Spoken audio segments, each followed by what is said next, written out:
Do you think the with my media morning tea.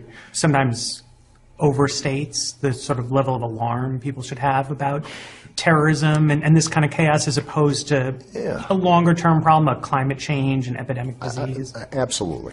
And, I don't blame the media for that.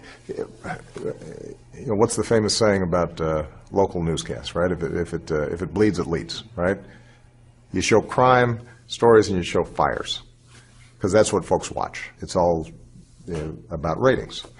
And the problems of terrorism and dysfunction and chaos, along with plane crashes and a few other things, that's the equivalent when it comes to covering international affairs. There's just not going to be a lot of interest in a headline story that we have cut infant mortality by really significant amounts over the last 20 years, or that extreme poverty has been slashed, or that there's been enormous progress with a program we set up when I first came into office to help poor farmers increase productivity and yields. It's not a sexy story. And climate change is one that is happening at such a broad scale and such a complex system that it's a hard story for, I think, the media to tell on a day-to-day basis. Look, the point is this. My first job is to protect the American people. It is entirely legitimate for the American people to be deeply concerned when you've got a bunch of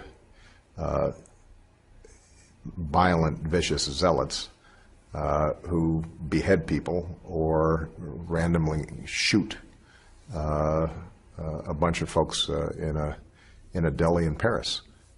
And we devote enormous resources to that, and it is right and appropriate for us to be vigilant and aggressive in trying to deal with that. The same way that a big city mayor's got to cut the crime rate down if he wants that city to thrive. But we also have to attend to a lot of other issues, and we got to make sure that we're right-sizing our approach so that what we do isn't counterproductive. I would argue that our invasion of Iraq was counterproductive to the goal of keeping our country safe. And despite the incredible valor of our troops, and I'm in awe of them every single day when I work with them, the strategy that was crafted in Washington didn't always match up with the actual threats that were